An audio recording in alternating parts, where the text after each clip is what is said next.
Bonjour à tous et bienvenue sur Tesla Alsace. Alors aujourd'hui on va faire une vidéo passionnante puisqu'on va changer le pack batterie.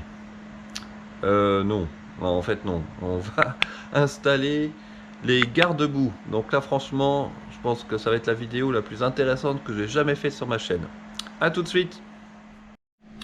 Alors voici ce qu'on a dans le colis, hein. On a la bavette garde-boue. Voilà.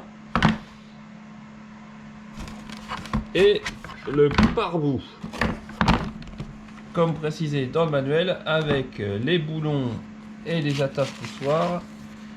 Et donc après, eh bien, vous avez le manuel de montage, hein, qui est aussi disponible dans le manuel électronique de la voiture. Ça n'a pas l'air trop compliqué à monter, mais ce qui commence évidemment que j'avais pas pensé, c'est que évidemment le garde-boue va être plus bas que le bas de caisse, et que déjà que la voiture est basse, à mon avis, ça va frotter assez souvent quand je vais passer sur des dodanes. Donc ça va faire un bruit magnifique. Mais bon, l'essentiel c'est de voir déjà si ça protège un tant soit peu le bas de caisse à l'avant de la voiture.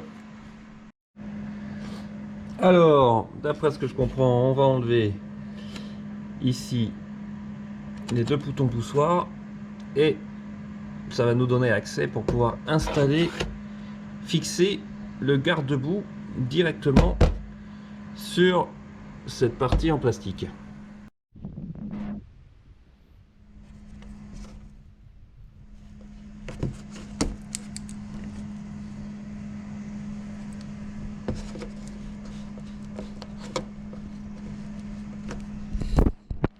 Allez, on va enlever. Voilà.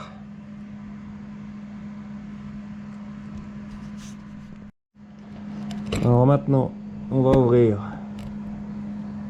le bas de caisse, si on y arrive. Voilà. Oups. Désolé. Hop. Voilà. Ah, c'est propre, c'est magnifique. Et en théorie, on a un écrou à l'intérieur. Ça doit être du 10 mm à dévisser. Alors, on va prendre une douille de 10 et on va enlever l'écrou. J'ai l'impression que ça dévisse plus là. Non, ça doit être bon maintenant. Eh non, on va faire comme ça.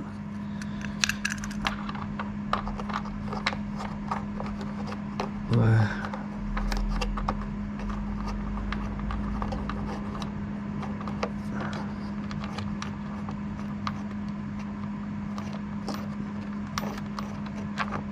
Et voilà. Alors ensuite, vous avez deux solutions. Soit vous installez juste la bavette, et voilà ce que ça donne. Vous voyez, la hauteur reste acceptable. Vous voyez. Et en fait, il faut juste l'installer avec les nouveaux écrous à cet endroit-là, et puis avec aussi les nouveaux attaches poussoirs ici. Ou alors vous êtes beaucoup plus téméraire et vous utilisez le pare-boue en entier. Donc là, il faudrait que j'enlève les adhésifs. Et là, c'est pas la même histoire, hein. Parce que là, ça vous fait, regardez-moi ça, la hauteur qui reste en dessous de la roue là. Je sais pas si on voit bien. C'est ridicule. Là, quand je vais passer sur les dodanes, je vais tout arracher quoi. Donc je pense que je vais pas mettre le pare-boue, je vais mettre juste la petite bavette pour commencer et voir si ça protège quand même un petit peu l'arrière de la voiture. Écoutez, j'espère. C'est sûr, c'est moins efficace que le pare-boue, mais le pare-boue pour moi est vraiment très bas quoi. Je pense que je rentre même pas dans mon garage avec le pare-boue. Je pense que je vais frotter. Donc on va mettre juste la bavette avec les nouveaux écrous qui sont livrés évidemment. Hop, je vais pas remettre les anciens, hein. Voilà. Et puis on va faire pareil du côté droit et on va voir ce que ça donne comme look. Et puis on verra ensuite sur le long terme si ça protège ou pas le bas de caisse. Voilà, alors j'ai coupé au cutter la protection plastique, autrement ça pendouille et ça aurait été pas terrible en roulant. Par contre, je vais essayer de la garder précieusement le jour où j'enlèverai les garde-boue, ou si je veux vendre la voiture et que je veux garder les garde-boue. On verra bien. À mon avis, c'est peut-être pas essentiel de démonter les garde-boue si je vends la voiture. Voilà, pas serré plus. Allez, peut-être un peu plus. Voilà, pas serré à fond. Quand même. Voilà. Donc là, c'est plus facile. En théorie. On va mettre les deux. Là, c'est facile. Et celui-là, il est moins facile. Donc on va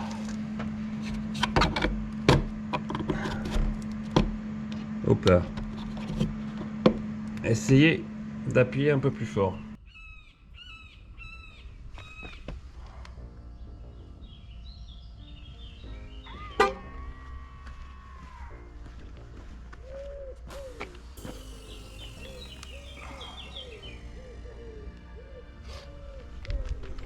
Voilà, voilà ce que ça donne. Ma Model 3 avec des garde-boue. Alors honnêtement, je pense qu'il n'y a pas beaucoup de Model 3 Ghost en France avec des garde-boue. Alors honnêtement, je suis un peu circonspect sur l'efficacité. Je pense que les pare-boues, les vrais pare-boues, hein, ils seraient vraiment beaucoup trop bas. Alors, franchement, je pense que je rentre même pas dans mon garage et je parle même pas des dodanes. Donc on va laisser ça comme ça. Puis évidemment, la question qui se pose, c'est est-ce qu'il faut faire la même chose pour les roues arrière? Mais bon, là, j'ai pas trouvé le kit entre guillemets sur le site de Tesla. Donc pour l'instant, je vais laisser les pare-boues avant. Bon, honnêtement, du point de vue esthétique, hein, c'est pas fantastique, hein. Je pourrais m'en passer, mais bon, si ça peut protéger un peu les bas de caisse, comme on sait qu'avec les Model 3, la peinture, il peut avoir des problèmes de qualité quand même de temps en temps. Si je peux protéger un tant soit peu un peu plus le bas de caisse, écoutez, ça sera déjà ça de prix. Puis je vais essayer de faire un petit tour aussi et je vous tiendrai au courant si rien qu'avec cela, déjà si au niveau des dodanes, puisqu'on a notamment vers Brunstadt des très beaux dodanes, on voit les très belles marques dessus. À mon avis, ils sont pas vraiment réglementaires. On va voir ce que ça donne. Si ça se trouve, j'aurai une petite mauvaise surprise. Voilà, écoutez, j'espère que cette petite vidéo vous a plu. Je vous souhaite un très bon week-end et on se dit à très bientôt sur Tesla Alsace. Ciao.